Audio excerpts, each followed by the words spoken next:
Welcome to the Fly Culture Podcast, bringing you interviews, reviews and fishing tips. Here's your host, Pete Tigers. Welcome back, everyone, to the Fly Culture Podcast. I hope you're well, and I hope you're catching a few fish. I've had so many requests for my guests to come back today. Be very careful what you wish for. I've got James Gilbraith back in the studio, and we're going to be talking about fishing, salmon primarily, but we're going to be talking about trout. We're going to be talking about life in general. And I hope you enjoy this chat. I hope you're looking forward to it as much as me. But Boo, it's great to have you back on the podcast. How are you doing, my friend? I'm grand, thanks, Pete. How are you? I'm not so bad at all. Since we last spoke, how's the season been? I thought we'd have a little bit of a retrospective and see how you'd got along and how the fishing's been for you. How do you sum up the season? Let's give you one word to sum up the season so far, and then let's have a little bit of a look at it too. Well, so far, it's not one word, it's three letters. DNR, do not resuscitate. Because you think the river's got a pulse, but we're just dealing with a corpse at the moment, and it's been really, really frustrating. When it's too high, it's too coloured, and by the time it's clear enough, it's too low. So you've missed your window. When you've been fishing, I don't know about you, but I'll fly fish even in a little bit of coloured water. So we've been trying everything, basically, kitchen sink. And there's me and my mates, there's about 10 of us in a WhatsApp group, and not one of us has had a ribble salmon yet. And that's fishing every lift from April. I've seen one fish. We've had a laugh trying. The beat above us here in Clitheroe, the next town up is called Sawley. And there's a club there called Yorkshire Fly. And I believe the week when we had perfect water, like mid-July, was conditions, it finally dropped bang on. Good colour, good eye, held, steady water. We were all on after work, we were on before work, we were on at lunch, we were stealing times, jobs were getting cancelled, people were ringing in sick, everyone were on, the retirement plan were like The Walking Dead, up and down. They were, they had it to themselves, complaining about streaming. Oh, we can't get down here, it's not been streamed and all this. And we're thinking, sod that, just as long as we can get in. So we've done all that, and the beat above us had 8 fish in a week. Considering the ribble is probably on about 20 fish for the entire season, all of it, all 70 miles of it, that's a good week, innit, on Yorkshire Fly. And every one of them fish has come past us. And we know that, because we're all data monkeys now, aren't we? We analyse things to a minute detail now, don't we? So there's no secrets. And it's been really, really frustrating. Thankfully, some of my mates always have a couple of bottles of Peroni in the car for the post-mortem on the car park after. And that's been the highlight, really. the Peroni's on the car park and having the streamers serviced. And how does that feel then? Because you say the beat above you has had these fish. And I'm sort of, when you look at social media or websites or whatever, you think, oh, damn, those fish have been right past me. Do you deal with that disappointment or that news in a positive way? Or do you think, oh, have I missed the chance? Normally, I try and remain on the side of hope. Because without that, what have you got? But coming to the end of July, I were ready for my holidays, because it just got, everybody was so negative and so down. And normally, disregard a numpty who's not been in 3 years or 2 years and who's still talking the river down, who doesn't really know now. But all these lads try as hard as me. So it were like a collective despondency. Think of like when Chernobyl melted down, a kind of nuclear winter of despondency. And that's what we have now on the Ribble. There's this, what is it ever going to be right again? Are the fish coming? What do we have to do? Because, like I said, we kitchen sinked it. In terms of fly pattern and Alan Shearer and the whole gang were out, we were signing flies like Chelsea. Anyone with a face and a pair of boots got a game. We just can't get hold of a fish. I'd like to say I had a pull, I lost one. I've had some daytime sea trout when I haven't been trying, and I've had no sea trout when I've been trying at midnight. I've seen more otters than I've seen salmon. That's the truth. Do you think when these conditions are really hard, and I was talking to listeners of the podcast, Rob and Sarah, about it, who are big fans of yourself as well, that we were on the river the other day. And when it's like that, do you think you go through the spell of almost overanalyzing everything? Like you said, you're Alan Shearer. And for listeners that don't know, Boo says in his books about that Alan Shearer, that's the fly that you pull out. And clearly things are quite difficult at the moment. Does that mean you're changing tips? Does it mean you're changing diameter, length of lead? You're just trying everything. Well, yeah, I always kind of, 90% of the time I fish with my mate, Mark from Clitheroe, because he works full time. So we both get off at 5 and we can go fishing and meet on the car park. And he, 10 2 weeks of October last year. He knows what he's doing. I know what I'm doing. So what we tend to do is fish an intermediate tip, and a similar. He really likes sparsely dressed small doubles for the Ribble, and they do either variations on willy guns or a very popular fly called a verminator, which is like the worst name for a fly in the history of naming flies, isn't it? It's like what you're after is vermin. Why don't you call it? It's a proper fly. It's been in trout and salmon and everything, and its name is the verminator. So, I mean, that says something about the past, doesn't it? Really, how they classed salmon fishing. You were anyway. I digress, but he uses the verminator a lot and a sparsely dressed willy gun, small sizes. So I'll go on a sink tip, one more than he's using, and then we'll go through the same pools, and the person who connects, so we kind of split it so that you give yourself a fighting chance of what's going to work that day. But really, it's just good guessing. It's not real science.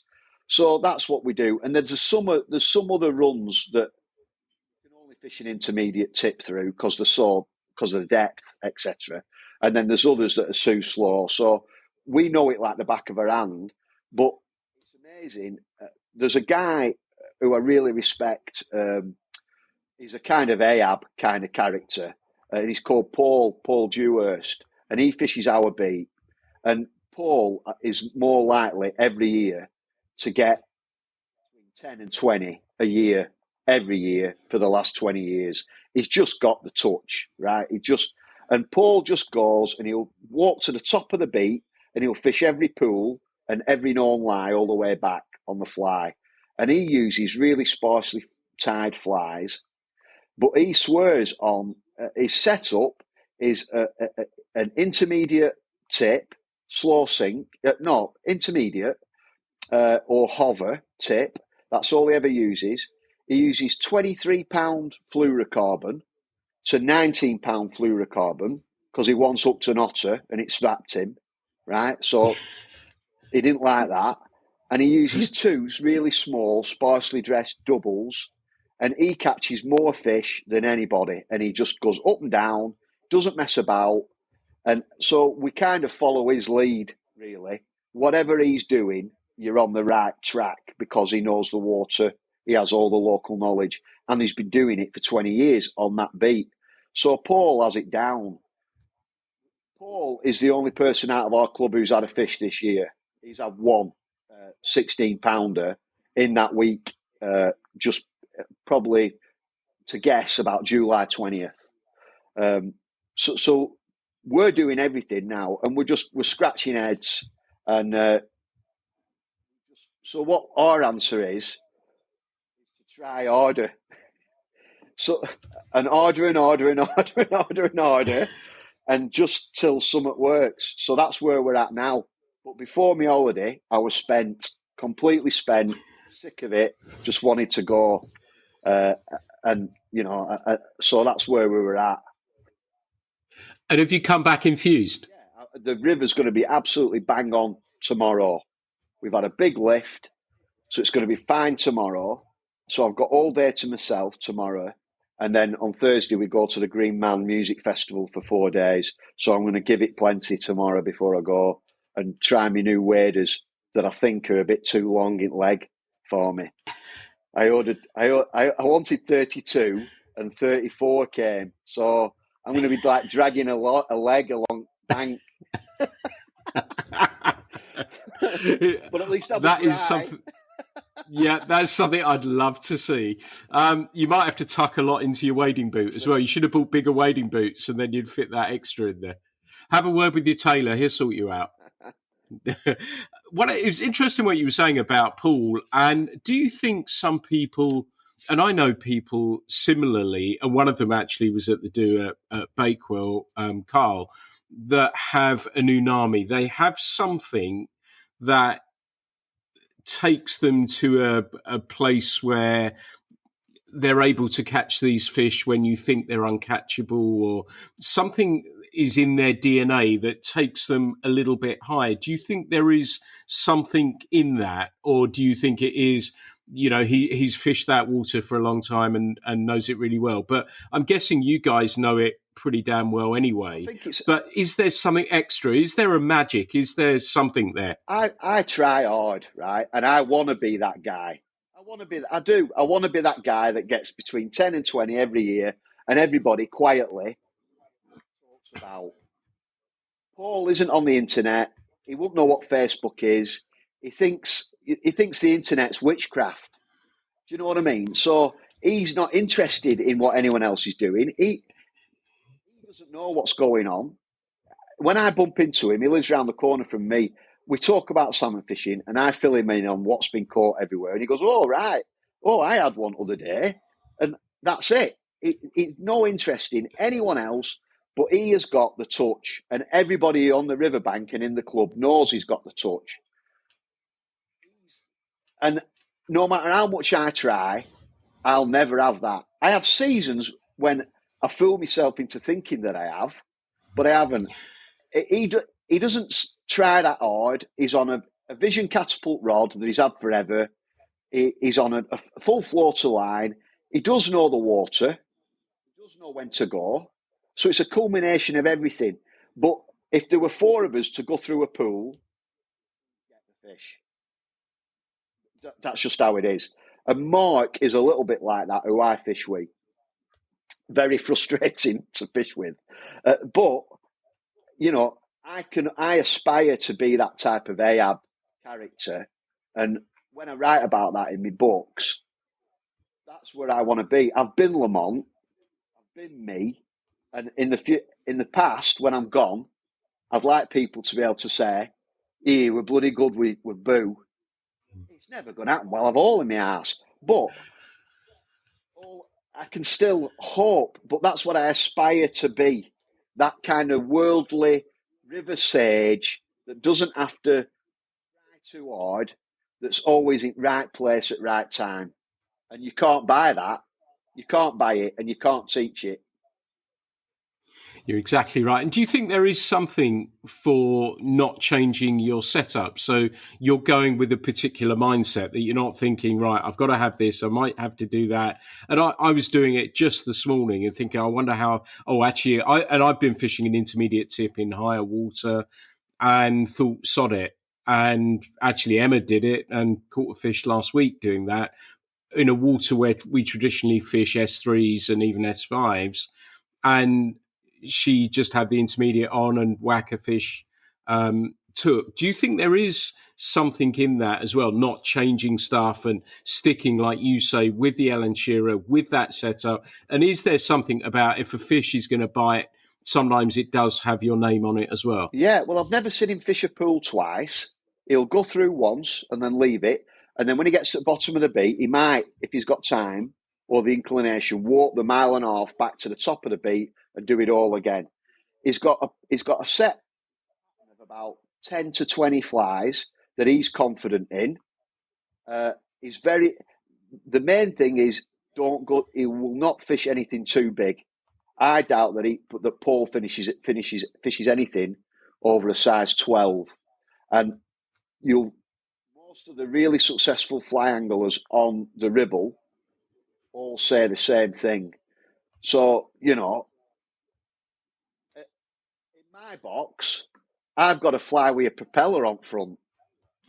That's like the do or die with a brass head, and when no one's looking, woof, wash, and it's never caught a thing. It's bloody rubbish. But every now and again, you think, well, sod it, I'm going to have a do with this. But Paul has none of them quirks. He just methodical. He knows if there's he's a big fish to lie guy. Fish to lies. If they're in a taking mood, you've half a chance. If they're there, you've half a chance. And if they haven't, move on to the next flat. But he's not hung up on what he's got. He knows what he's got on. Has a really fair chance of working because it's tried and tested. Certainly. And he ties his own flies just how he likes them, so that's the other thing, But he's cute, whenever he's on, I follow him like a puppy, just because I like watching him. I get as much enjoyment out of watching him and knowing where he's going and trying to, I didn't own any fluorocarbon until I met him. And now I'm going, oh yeah, I used £23 fluorocarbon to £19. And then, so there's definitely something in it into keeping it simple and knowing the water. You can't do much more than that. Yeah, thank you for saying that you follow him down like a puppy as well, because I had this sort of image in my mind that there was you and your 9 mates in the bushes watching everything, trying not to clank your Peroni bottles whilst he was fishing down the pool to try and get some info and perhaps some of the magic. No, he's an absolutely lovely guy. He's also the best sea trout fisherman in the club. He gets loads of so. When he sees me, we have a really good natter and a catch up. I'll go and fish down. And then what I consider a privilege is that me and Mark will walk down and Paul will be just sat out having a butty. So we will have our butties with him and half an hour and a catch up and listen to some stories. And I walk away richer for that experience. And I love characters like that. I love people like it. And he's really gracious with his time and his knowledge. And he's got no graces. Some people you meet and they want you to think that they're a pro jock, top angler, and he's got none of that bullshit.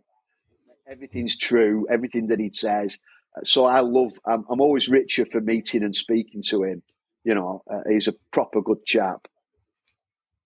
Nice. And it is having those chats with people who have seen a lot, and I've been through it the last few days with people I've been lucky enough to fish with and enjoyed every second of it. And it is amazing that I've said many times on here that despite everything, the moment that line gets pulled a little bit, everything changes, doesn't it? It'll be if it's yourself, and hopefully it is, or if it's one of your group of friends in the WhatsApp group, everything changes and the season turns very, very quickly, doesn't it? Oh, absolutely. The world changes. We're in that, landing a fish or getting a fish on, and all of a sudden you've gone from Chernobyl, desolation, and the next minute it's Viva Las Vegas, and then when it happens, usually when they're on, aren't they, Pete?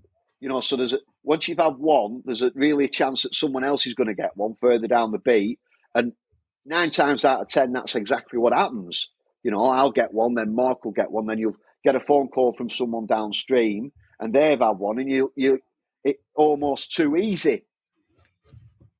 No one can put the finger on what's happened. Has the air pressure changed? Has the temperature changed?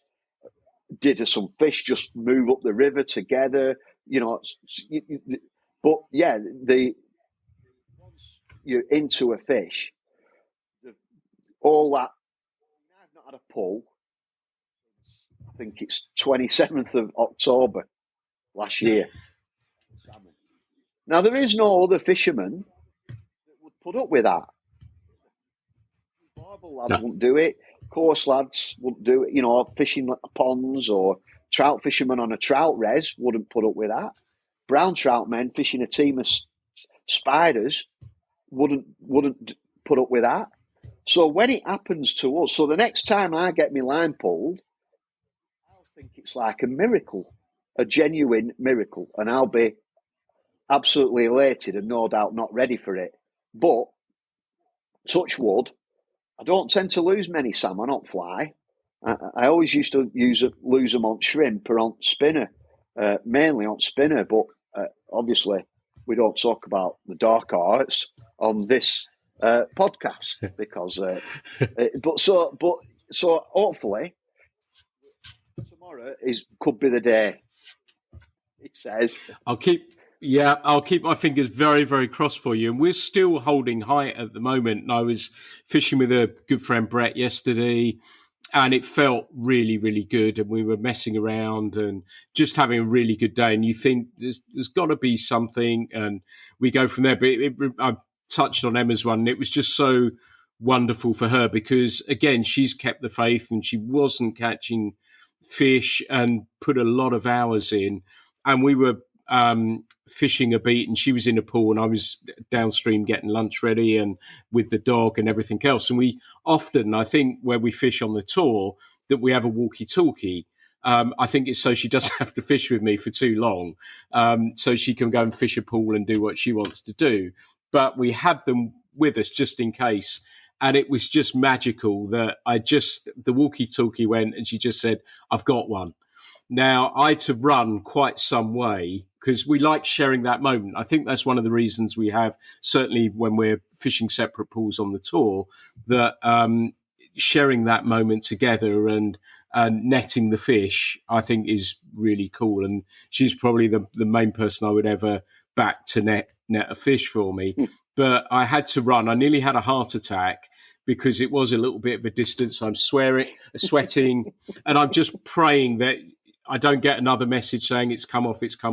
And lo and behold, the rod's bucking, the dog's there excited, the tail's pointed, everything else, and we got it in.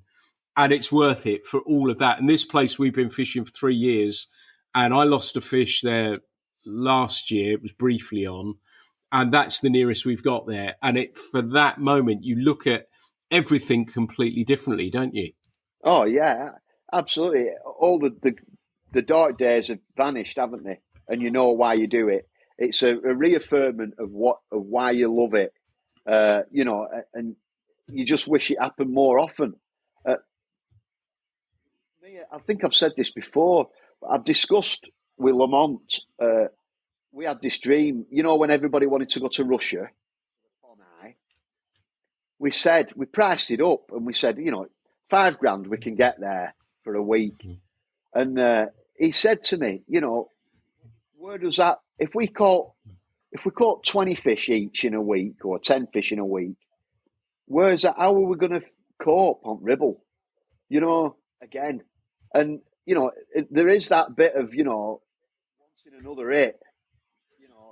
wanting another hit quick, and every fish you get on the Ribble, you earn, like you down there in Devon. Every fish you catch down there, you've earned. No one's, you've done the hard yards, haven't you? Without a doubt. And that means something. And it means something to your inner energy and your psyche and your mental health and your soul and the passion. Because every yard you've walked, get that. Every miscast, every broken, every fly change, every tip change, every time you've gone to the river, it's not been quite right, when it's been rained off, when you've been soaked through, everything, when it's been too high, when it's been too low, whatever. And that day when you get one, that's when you really comes into focus perfectly, and you get that snapshot of an absolute perfect moment and a perfect memory made that you'll have forever. And not a lot of people understand that, but once you do understand that, you realise the value of it.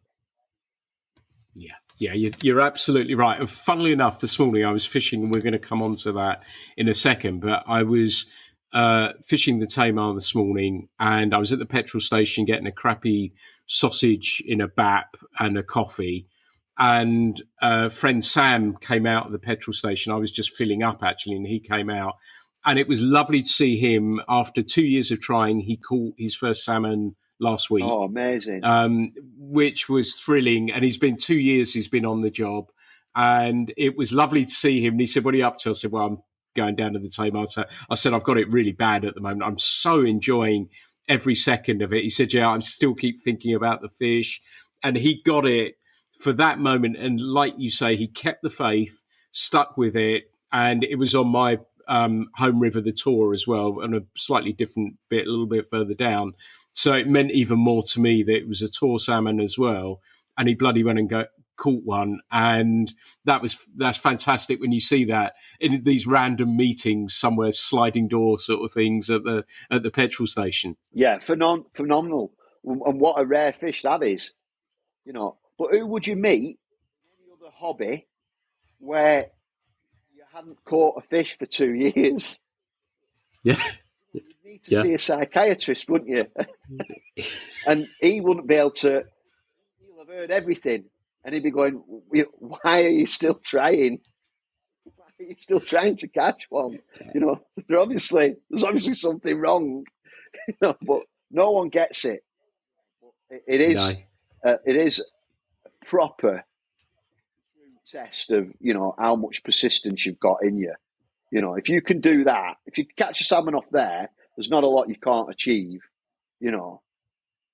Yeah, and there's a lovely backstory to that. I may have mentioned this on one of the podcasts, so listeners, I apologise deeply, but I took Sam down to where I fish on the Tor and said, "Well, have a go." I said, "This is the pool. If they're running, this is where they're going to stop. Have a go." And this was in May, and he covered it beautifully. Everything was perfect. I said, "I'm actually a bit cold now," because May was cold. "Do you mind if I fish the next pool?" And I only bloody hooked one. And I've never been so embarrassed in my life. And I was so upset and thankfully it came off. And I was really embarrassed. It was a 12-pound springer. We saw it really closely, and it came off. And that's one of the few moments I always want, I'm sure you're the same, but I want everyone else to catch the fish. And I was so embarrassed when that happened. So I'm thrilled that that's happened for him. And I was relieved when that fish came off. And actually dealing with that was okay. I didn't mind. It may have been a slight embarrassment, but like we've been talking about, I guess, in many respects, that fishing, the salmon particularly, it's that moment of the take. And I'm not so fussed now about the likes or the comment or whatever it may be. It's that moment, and that's just between me and the fish and no one else. I think that's why I do it, for that moment. I don't know if you feel similar. I feel exactly the same. It's all about the quality of the encounter. That's what it's all about. So you know about the early starts, the leaky waders, all the problems that you can face, the 1,000 variables that can cock your day up, what you've had to sacrifice to get the time to fish in the first place. That's what it's all about. It's all about the quality of the encounter. And that's what's marvellous about pursuing, well, game fish, salmon, fishing. You know yourself. So when you do get that result, it's very special and it means a great deal, doesn't it? But like you say, 20 years ago, losing a fish, things would be, I'd be like, kicking somewhere on way home. You know what I mean? I'd be fed up. I wouldn't be able to sleep at night. Replaying it. Why has it come off? I once lost 3 in 20 minutes, right?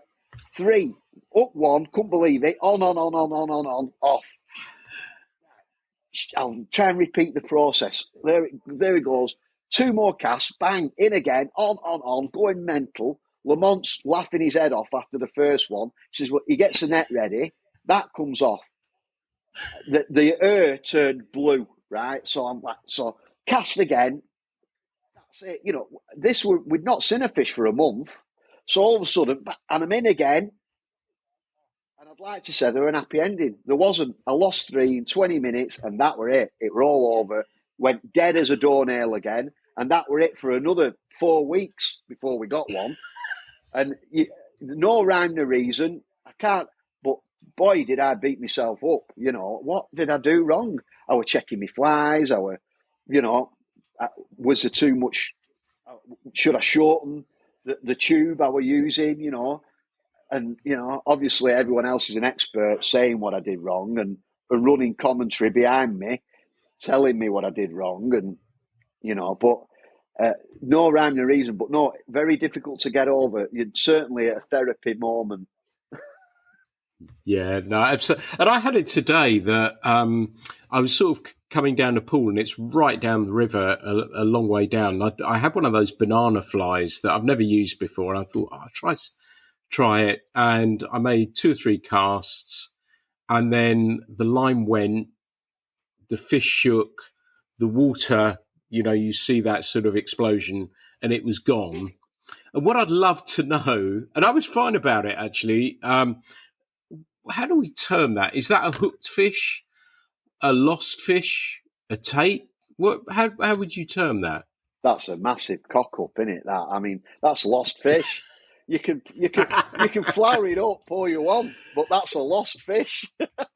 it might be a brief encounter, but nevertheless, you know, that's a kiss at the roller disco, isn't it?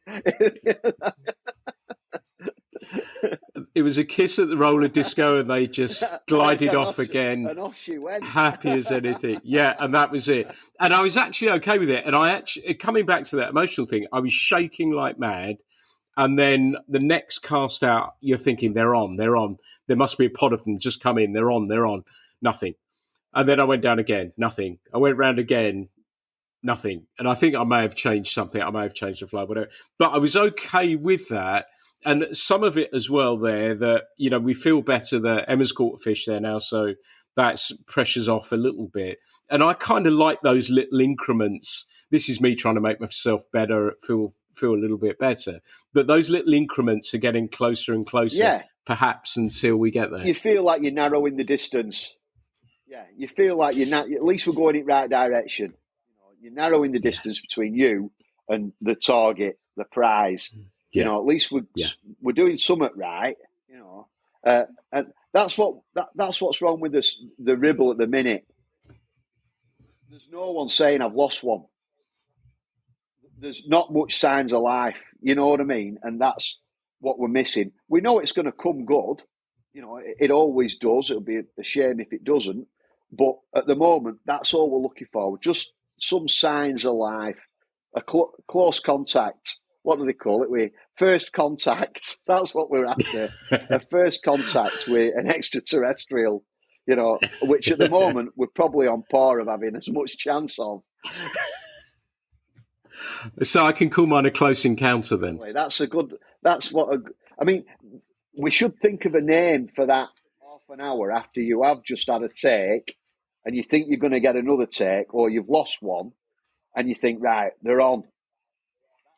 Because that is the weirdest 30 to 45 minutes where every cast you're optimistic and you're hopeful.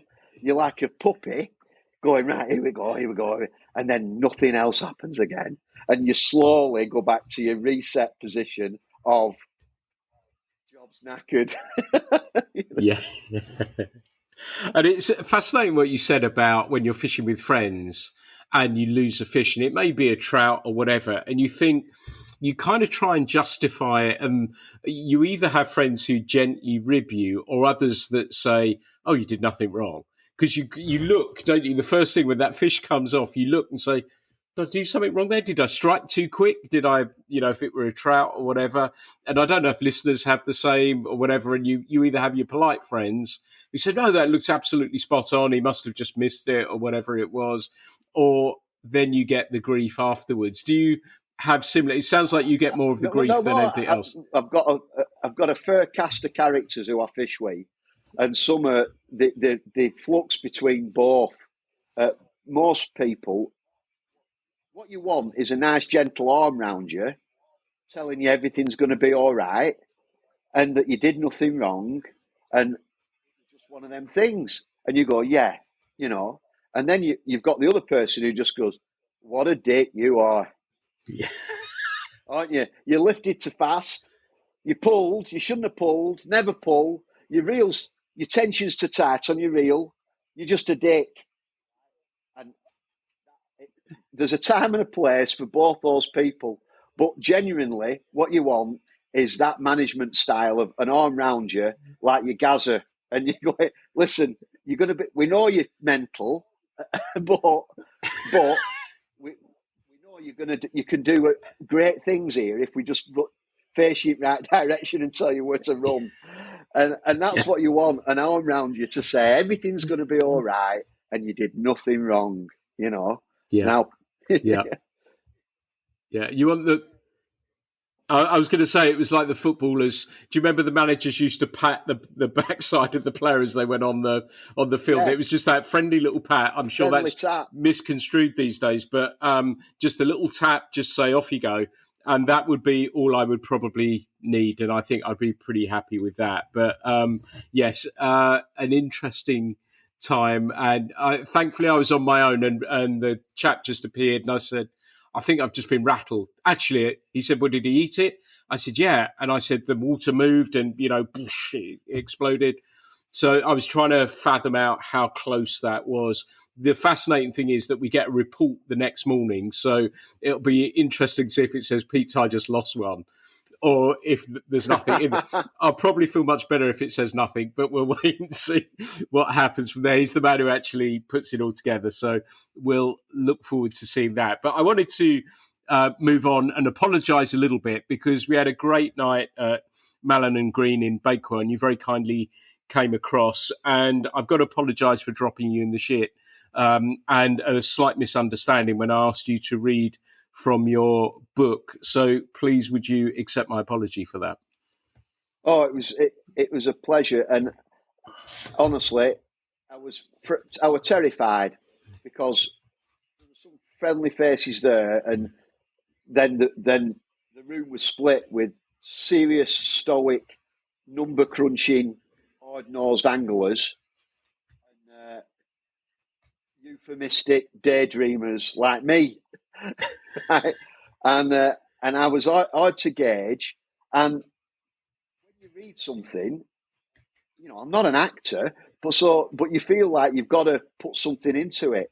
So I did my best, but I really regret not finishing all the chapter. I read half of it, and I kind of pulled out before it got to its funniest, really, which hindsight was, hindsight always wins, doesn't it?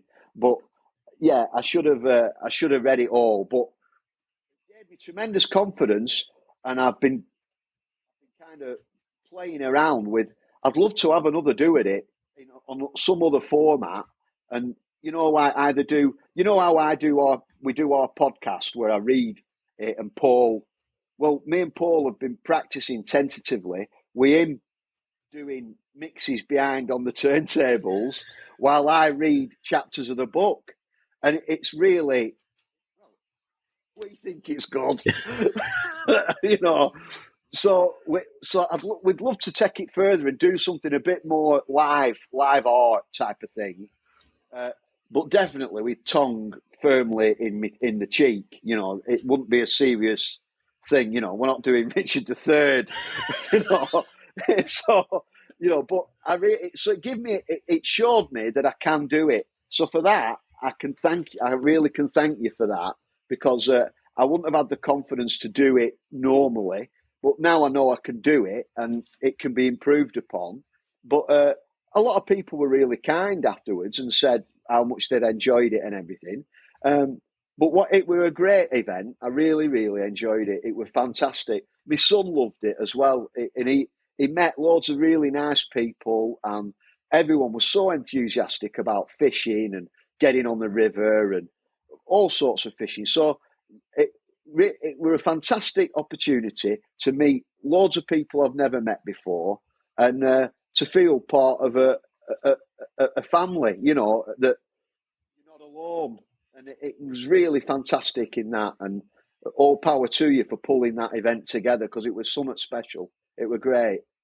It was really great fun, and you had the audience in the palm of your hand. And you wouldn't know. You started by saying, "I've been a best man 5 times, and this is more nerve wracking." Yet you pulled it off beautifully, and I would think John Gielgud would be shitting himself if he saw you now and your skill with the audience and stuff like that. But it was great, and like you say, meeting people and again supporting fly shops and getting people enthused about fishing and connecting them together is a really fun way to do it, with a few beers and some pizza along the way. So it's great from that point of view. And I wanted to move on a little bit as well about, we're looking at the economic climate and everything else, and we touched on fishing clubs previously. And funnily enough, I've had a very interesting conversation with someone who is a secretary of a fishing club, and they're losing some members at the moment. And we're going to try and see if we can help in some tiny way to grow the membership a little bit more. Given the economic background, do you think we should be worried and fishing clubs may lose people? Also, given the background that we're talking about, if we're looking at it from a salmon perspective as well, should we be worried about that? Well, I've been secretary of a fishing club, and I've been on a committee for over 8 years. I'm no longer on the committee. And I've been in 5 clubs all on the Ribble. And the common denominator in game fishing clubs is that me at 55, the cheeky young Turk, in that club. We do now have a few members under 40, but the vast majority of them, and they're all of an era where they were used to taking fish and they were used to catching fish. And some of these clubs are going to they're going to have to change perspective, especially in, some clubs on the Ribble that have more water than the Ribble as well. Granted, I'll give them that. Some of them have got beats on the Loon and the Hodder, and, up on the Derwent and up on the Eden even. They have exchange tickets, and you get a lot of water, but some of them are £1,000 a year, Pete. So if you're hanging your hat on being a salmon fishing club, and for example, the 2 clubs that I'm in that pride themselves on being game fishing clubs, one of the clubs has had 1 salmon for the year, and the other club, I think, has had 2. And in total, there's 160 members in both those clubs. One club's got 50 members, the other club's got 110. If you're hanging your hat on your 350 quid, 400 quid a year on salmon return, you're going to have to change perspective. So I gave him an heads up to this about 7 or 8 years ago. And to be honest, you had a little bit of you were responsible for that as well, because reading Fly Culture magazine broadened my horizon on grayling fishing, brown trout fishing, the joys of fishing small streams, the joys of fishing 3-weight rods, the joys that you can have over winter, where you're just fishing on the Ribble for sea trout and salmon, you're going to be disappointed unless you're really hardy angler. But if you mix that in with catching grayling, which we've got an abundance of on the Ribble, and then specimen trout, if that's what you want, or lots of little trout, if that's what you want, you can do that. So the clubs have got to adapt. It's a bitter pill to swallow for them, because they're trading on 30, 40, 50, 60 years of catch returns. So they are going to be in danger with an aging membership list. Lots of people putting the rods down and not bothering. Effort in decline. Effort certainly is in decline. And no people transitioning from bivvying on carp waters or barbel bashing on the River Ribble. Why would you transition from catching all them specimen fish you can on the lower Ribble to become a nomadic, lunatic salmon fisherman who very rarely catches one, with no prospects of catching one, or very slim prospects of catching one? And they're real concerns. All the talk is, why haven't we got an hatchery programme on the Ribble? And that's all the talk, like it's a silver bullet. It might be. Getting people together to make that happen is nearly impossible. But that's what all the talk is about. Why haven't we got an hatchery on the river? I mean, in 1867, Pete, the catch return for the River Ribble, including the nets on the estuary, was 15,100. And then in 1899, 1900, there were none caught because of the Industrial Revolution had polluted the river so much it killed it. It wiped it clean, right? Like that when they took the lid off the Covenant in Raiders of the Lost Ark, right? That's what happened to the river, right? Then in 1930 to 1939, we started stocking it, 20,000 fish, smolts or par, I'm not sure which, from the River Thurso. 20,000 fish every year till 1939, which I guess they stopped because of the outbreak of World War II. And then that got us up to an annual catch return of 2,000. So they brought it back to life. So if they could do it then, why can't we do it now? Ulcerative dermal necrosis finished the river again in 1965 to 1969. We weren't as badly affected as the River Lune or the River Kent. But again, we acted. But getting the right authority or group of people to act seems to be near impossible now. So yeah, the northern clubs, as we know it, that used to be game fishing clubs now, and Ribblesdale Anglers has been a club since 1933. They're in real danger of halving. So there's clubs talking about amalgamating with other clubs or being taken over by the big clubs who are mainly course anglers. So you'll still be able to do your thing, but there is no low-hanging fruit in this scenario. You're either going to be fishing on a congested beat. All that money buys you is a bit of quiet, a bit of room to fish. That's all money buys you. You're not fishing a better beat than anywhere else on the river. You're just fishing a more exclusive. You've got more exclusive access. So yeah, they are in real trouble. 1 minute to midnight, and there's not as much youth coming through. Thankfully, the young anglers seem to be all into trout fishing and grayling fishing. The fly anglers I meet now, they might transition into other game fishing or sea trout fishing or whatever. And there's loads of people who are fantastic advocates for that. But your magazine and others like it need to carry on championing the younger people in the 30s and mid-20s to 30s to keep the sport going.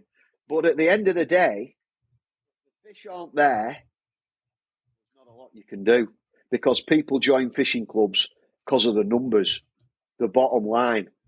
And it's cold, but that's what draws us to a fishing club. And How many have you had? And so, do you think hatcheries are the answer as a result of that? Well, I'm not a scientist. I just think that what can it hurt? Do we try nothing and let it wither away and die on the vine? Or do we try and do what the Tyne has done, what other fisheries have done? And I'm not saying we're dumping in hundreds of thousands. I'm saying we need to try something. And only with cumulative data would we know whether it's effective or not. It won't even take, it won't, I mean, if we started an hatchery tomorrow, Pete, I won't see the benefit of that till I'm 60. So only with cumulative data will we know whether it's worked or not. But I'm all for it. We should have a 10-year stocking program and see where it leaves us. So at least we can say we've tried. There's not a lot of things we're in control of. We can't control the Gulf Stream, the jet stream, the temperature of the seas, global warming, overpopulation, and everything else that gets thrown at us, overfishing at sea, everything else. But we can put more fish in the river in the morning and use science and technology to put healthy smolts or par in the river to give it a fighting chance. But everybody needs a Fergal Sharky in the corner, and we just haven't got one. We haven't got one. Yeah, and it's a shame.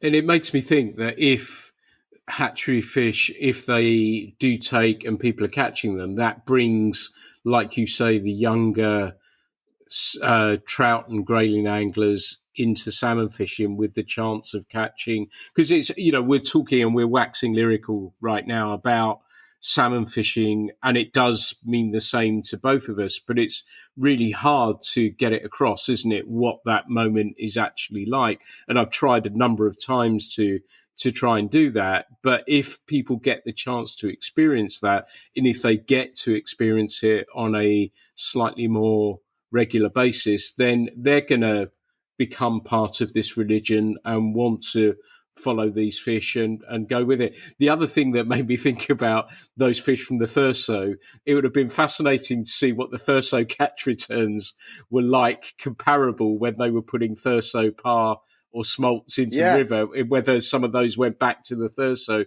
or found their way back that way. It's fascinating me, things like that. Well, someone said the other day, he said, we've spent so much time on improving habitat and water quality in the catchment. No one's taking any fish anymore. We've done everything we can. We've got no nets on the estuary. We've got, we've done everything we can possibly do. Someone said, we've built the hotel. It's time to move the guests in. And I just don't see a downside. It improves the local economy, boosts, experience. We're all meant to be getting back to nature and enjoying outside pursuits. It's good for mental well-being. It's good for fitness. It's good for the economy. It's good for the local rivers. It's good for tourism. And like you say, once an angler sees that salmon in flight, they'll want to do it again. And that's good for everybody, and then we might imagine getting to the point where you could take one and not feel guilty about it and have one for the table and bypass the terrible, horrible, toxic farm salmon market. We've got these fantastic fish factories on our doorstep and we're neglecting them. Know why. And if there's politics involved, then shame on them. Shame on them. Because they should be thriving. We should be looking after them. Not for us, but for 20, 50, 100 years down the line. And it's about time we started prioritising what's important environmentally. That's how I feel. And it's more than these fishing clubs that, to some people I know, the fishing clubs mean everything to them. It's a chance to get out. It's a chance to mix. It's a chance to see people they've not seen for ages. It's a break. It's cheap. It's affordable. It's accessible. It's good for you mentally. There's no downside to it, unless you bump into me and I'm having one of these rants. But I'm sure there's many of us doing that right now. And I think you made some really pertinent and interesting points that, are we going to have fish? Do you want people fishing? Do you want fishing clubs to survive? And particularly from a migratory fish point of view, then, perhaps we do have to look more closely at these things. They do it in the US with steelhead, and I know they clip the adipose on the Deschutes, and people are encouraged to take those fish as well. And so, it needs managing, doesn't it? It does. It needs to be a managing. Somebody needs to be responsible and go, this is what we're going to do. This is how we're going to do it. These are the best practices we've taken from similar projects from around the world. This is what we're doing. This is why we're doing it, and this is what we want to achieve. And somebody needs to take. And the argument that that there's not enough money is bullshit, isn't it? It's bullshit. They find money for all sorts of things. So why can't we save wild salmon and save our rivers at the same time? Yeah. Because what a resource they are. Yeah, it would be, I hope somebody much smarter than me is listening and can help with this a little bit more. Do we lean on the salmon farms and say, right, you've made a real mess. You've been a contributing factor in this mess. Are you going to help us with hatcheries? Is that something, or does that mean we're taking money from those people? Yeah, exactly. They have the technology. The technology's out there. Really, it should be led by DEFRA. On the Ribble, I've spoken to 5 or 6 representatives of different clubs, and we'd all kick up money. A percentage. If they said, right, we're going to put your membership up by 100 quid a year, but the 100 quid goes direct to an hatchery, we'd all pay it unanimously, because it's a green shoot of hope, and you get all that positive news with it. And we would, so that's where people are. That's where the clubs are at. They're like, well, if someone asked us to contribute, we will do, because at the moment, we pay our 82 quid salmon license, and I can't fit for life of me. No, I don't know why. I don't know what it goes on. No one takes salmon that I know. We fish from them, put them back, and to us, we're the only ones who look after the river, who care, who give a damn. It's a shame. It's a real shame. Like all these things, we end up all splitting hairs and in factions, kind of against each other, rather than pulling in one direction through self-interest. It's a shame, and I wish there was some organisation that could pull them together and have a voice, But yeah, all we can do is hope. I do everything I can to make sure that fish go back well, and so does all my friends who fish. All we're interested in is the survival of salmon, and that we've got this sport to enjoy for years to come. Yeah, well put. You'd get my vote, that's for sure. Absolutely. Now, I wanted to move on a little bit before we start wrapping up. That as a writer, and if you've not read Boo's books, you should do. I'm sure if you're listening to this, you probably have. I was at this little village quiz a month ago or so, and in the lull in proceedings, somebody showed me, I know you're not supposed to have your phones actually, it was before the quiz had started, so it was fine, so that we weren't typing in. We didn't win anyway, so it wouldn't have made any odds. But he showed me this chat thing, whatever it is, this AI thing. And he said, this is absolutely extraordinary. So he said, right, ask me to ask it a question. So I said, okay, write me an article about fly fishing in Montana. and it was absolutely extraordinary. And even went down to mention the Big Hole River, and the Grayling. That's one of the fluvial rivers, the few fluvial rivers in America that you can catch a grayling. It went that far.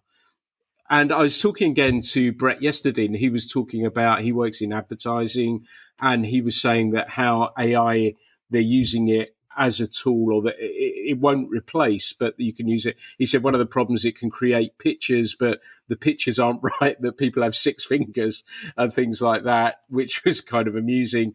But how do you, as a writer, because I could, I guess I could almost, I would never do it and I would never go down that route, but you could put out a magazine completely based on AI articles. And he was saying that you can actually get to the stage where you can say, make it a bit more humorous, make it more factual, make it so it can do this sort of thing.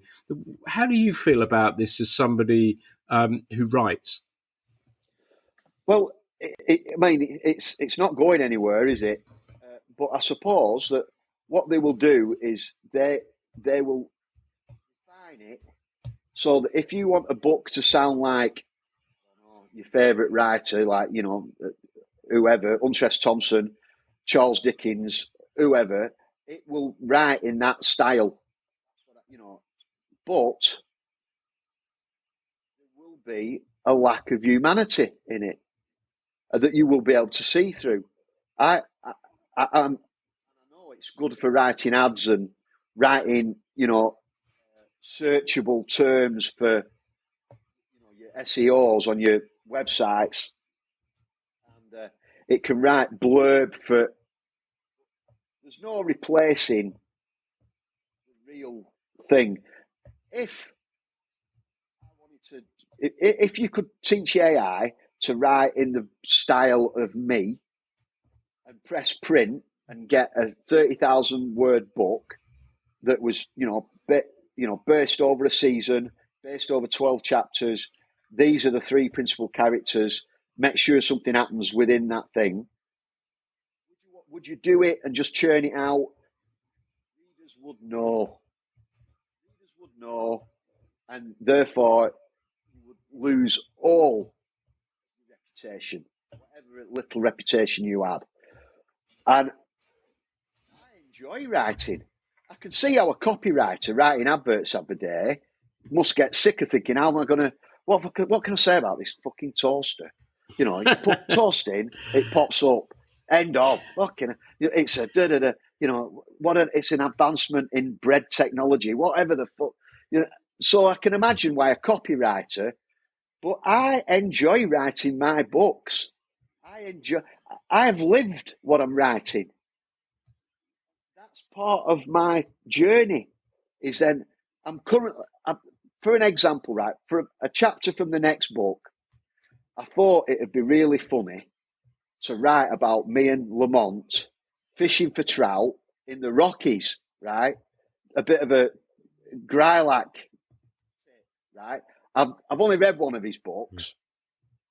So I'm going to say I've been, and we used a Kelly kettle or whatever. We lit a fire with some sticks, and we walked the Appalachian Trail or whatever, and we encountered some raccoons who stole a beer, and then we rode across the thing. And I don't have to go anywhere. I can write about how I want without going anywhere, right? And make it funny, and someone somewhere will go, they've been there and done it, right? Because it doesn't matter, right? So I'm currently writing this thing about us fishing in the Rockies at the minute. I haven't left my settee, Pete. Do you know what I mean? But I'm not going to. I mean, the cat's out the bag now. But that's going to be a chapter of the next book, me and Lamont, because we can't afford to travel and go this place. But I will have written it, and I will have imagined it, and then reimagined it, and then edited it, rewritten it, edited it again, and then made it funnier, and then finally got a point to it. So it'll be like a road trip adventure, and then, funny on the way with lots of disasters and maybe a fish or two, and that's what we're going to do. But I don't have to go, But as far as AI goes, it will have its place. But like the internet, it's all right. horses, but it don't beat living, being out and going places and doing things and shared experiences, or propping a bar up in a pub, or being in a festival field. I'm going to a festival field on Thursday, the Green Man. I'm going to go and watch loads of great music, First Aid Kit, Devo, loads of other, the Durr band, James Gilsford, loads of stuff I've not seen. Beth Orton is on. I'm going to go and see her. Horace Andy is on. I'm going to go and see him. But I want to be in a field full of daydreamers, watching performers who've got their art on the sleeve and who've put everything into their art and are giving it to us. And that shared experience of all them dreamers in a field together. AI, it's got its time and its place, but it doesn't come close to shared experiences with friends and loved ones. Nicely put. Complete strangers. Nicely put. Yeah, the word I had in mind was soul, and it doesn't have soul. No, and you'll see through it. You know, when publishers are publishing books of it, you know, it's like when you go and see, when they've resurrected a dead pop star, and you go and watch. I went and watched a thing where they'd found some footage of Ian Curtis to an orchestra, and it were all right. Rather than seen him live, you know, which I never did. I was too young. Or when you go and see these things, and everyone go, oh, half the audience will go, oh, it was amazing. We got to see Elvis. No, you didn't. You got to see a projection of Elvis. That's what you got. And someone else, an art director's version of Elvis. You miss all his idiosyncrasies and all the things that made him Elvis. You've seen a machine. Machines aren't human, and they never will be. Never. I'm glad we sorted that one out, and I'm 100% with you. It just fascinated me, and the marketing of AI has been extraordinary, where they said it's going to take over the world, and most of us had no idea what it was, and it made you look at it, and it was beautiful reverse advertising that seems to have worked rather well. So, yeah, I watch with great interest. But you're talking about the book. How far is that progressed at the moment? When can we be looking forward to that? Well, in my head, I want it done. I want it done for Christmas 2024.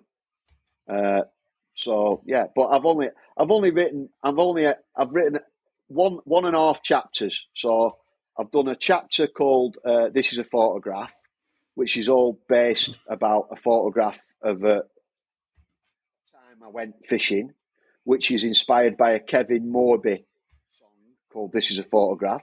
I went to watch him live in Manchester a few months ago, and I found that really inspiring. Check him out, really good artist called Kevin Morby. So that inspired me to write that chapter called "This Is a Photograph." And then I'm doing this one about fishing in America, which I'm having a great time doing. And while I'm out fishing, I'm thinking about it, and I'm adding all the little bits that happened to me out and about. I got caught out the other night sea trout fishing. I had to climb out the river. I mean, I don't get frightened easy wading, but the River Odder, it had a metre of water on, and I'd gone down a pool, and I was getting shoved towards where a tree had come out. So I knew it went from 4 foot deep to 6 or 7 foot deep, and I was going to go in where the tree had been. And so I tried to back out. Now, the River Odder, it runs over bedrock, so it comes at you fast. And it's in a V-shaped gully where I was. So the bank is 20 foot high vertical to my right, and I can't get nowhere near across the river. So I tried to back out and come the way I've gone. I've been fishing down the pool, and I couldn't go. The force of water was so great, I couldn't move backwards.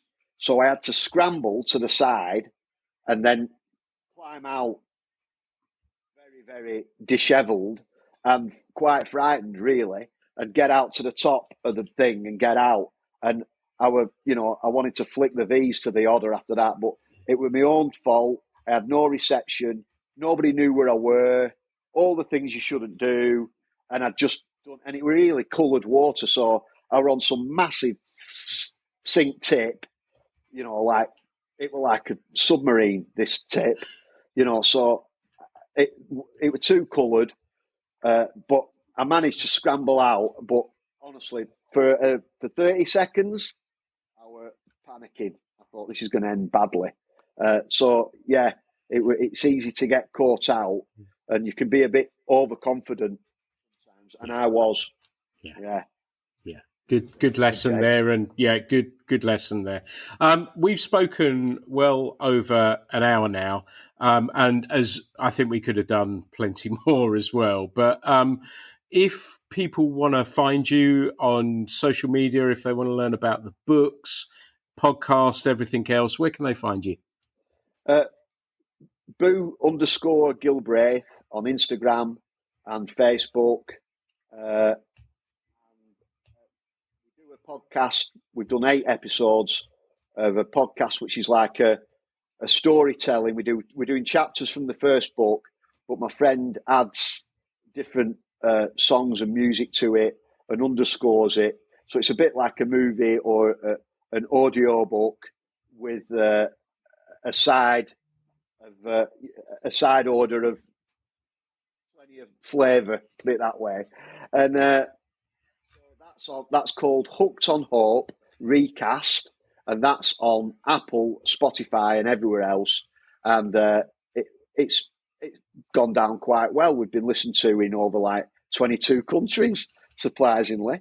So, and we're making another one next week, but Paul will then spend a month producing it. So, we do about 6 a year, if that. But yeah, we enjoy doing them, and we're working on our tribute to the Sleaford mods, where Paul does the DJ mixing and I do the 55-year-old reading his own book to various beats and bleeps going on behind me.